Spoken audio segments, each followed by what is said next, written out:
Thomas, I'd like to start with you. You all have created a website to specifically help families, local families here who are impacted by the shutdown.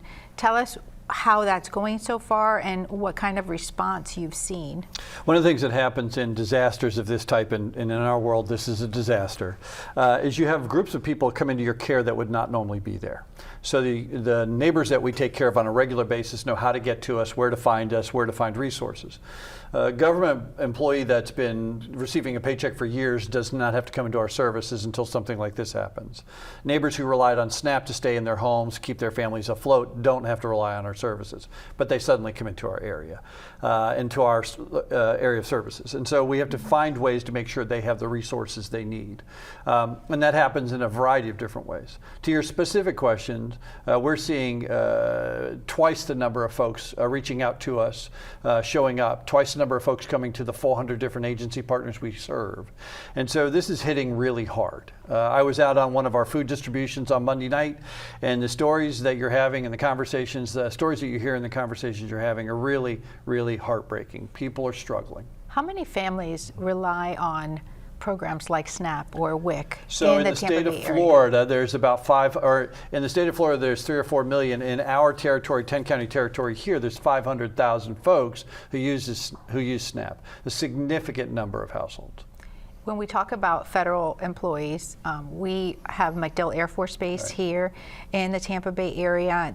What are some of the needs that you're seeing with the service member families? So with service members, we right now many of them have been paid. We need to hear whether they're going to be paid again. I think one of the challenges for all of us that provide services is we don't have an outlook as to what's going to happen. It's difficult to plan. We did a distribution yesterday specifically for military families. Last week we did one for the Coast Guard.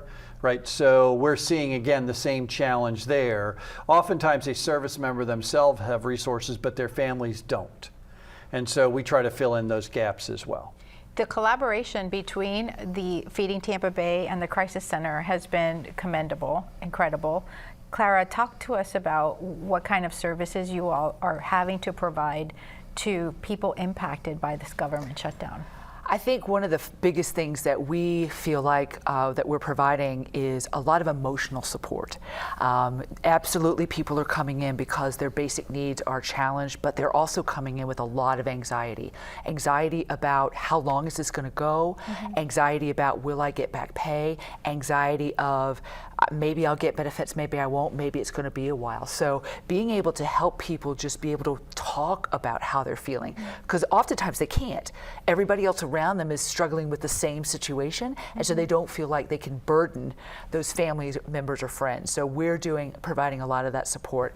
And my hat goes off to Thomas and Feeding Tampa Bay to really try to make sure that service providers are going where the individuals are, and that has been wonderful. So we've got staff that are now outposted. They've been outposted for a while, but we've doubled up that staff to make sure that as somebody is coming in shopping, that we can be there alongside them to provide any other assistance and support that they may need. What kind of response do folks give you when you are able to say, here's food, but here's a connection to another service that you may be needing as well? The gratitude that we experience, I often observe this during crises in our community. We see the worst of people's lives. They are struggling, they have a variety of challenges. We also see the best of communities come together. And I think, but to answer your question, people feel incredibly grateful to have someone to talk to have someone that cares about them where they are today.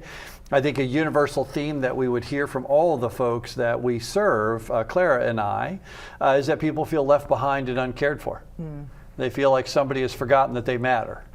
And I think what Clara's organization does so well and what we try to do is to make sure that the moment someone enters into our care, we remind them that they do matter. And the Florida Veteran Support Line is something that the Crisis Center does manage. Absolutely. Service members can call as well? Absolutely. Service members, their families, veterans. And so, again, anybody that is struggling right now, we are providing additional help and support. And one of the pieces that I really want to talk about is, to Thomas's point, many people are feeling very isolated right right now. Like, this is only impacting them. And so what we're trying to do, as Thomas mentioned, is let them know, no, you're a part of a community. There's a community that's being impacted, and there's no issue too big or too little that you can't come to us and just have a conversation, because you'll be surprised at how much better you feel, how much you're going to be able to problem solve even where you are right now, when you reduce some of that anxiety that's keeping you up at night, that's preventing you from being able to really function.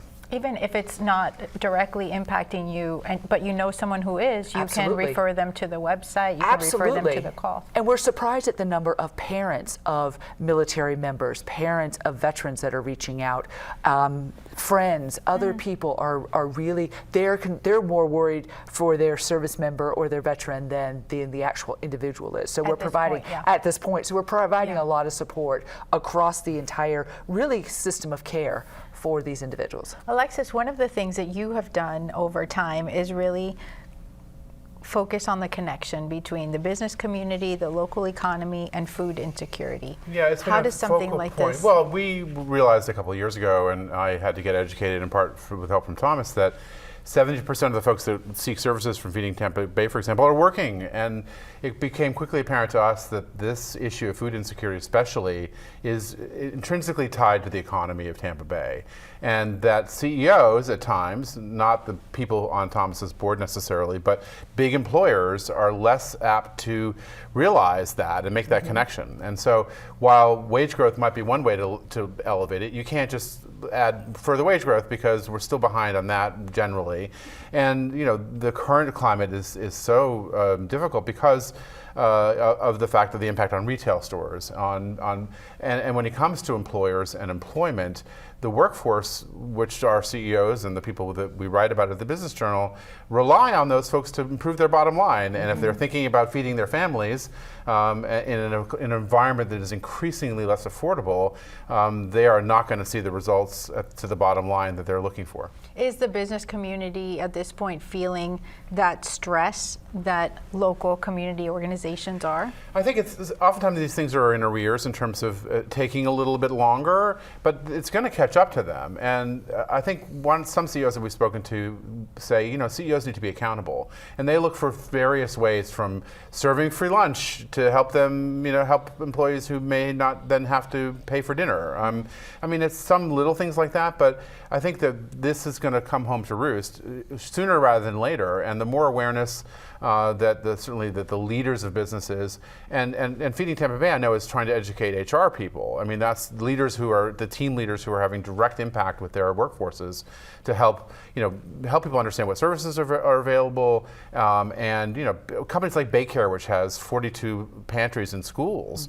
There's definitely a growing awareness, but there's so many large employers that probably don't realize that their hardworking workforce are hungry.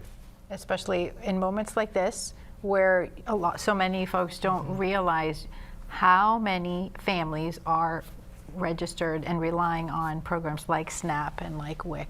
Thank you so much for helping us, provide our viewers with more information on the different ways that the shutdown impacts not just individuals and families, but also our community and the local economy.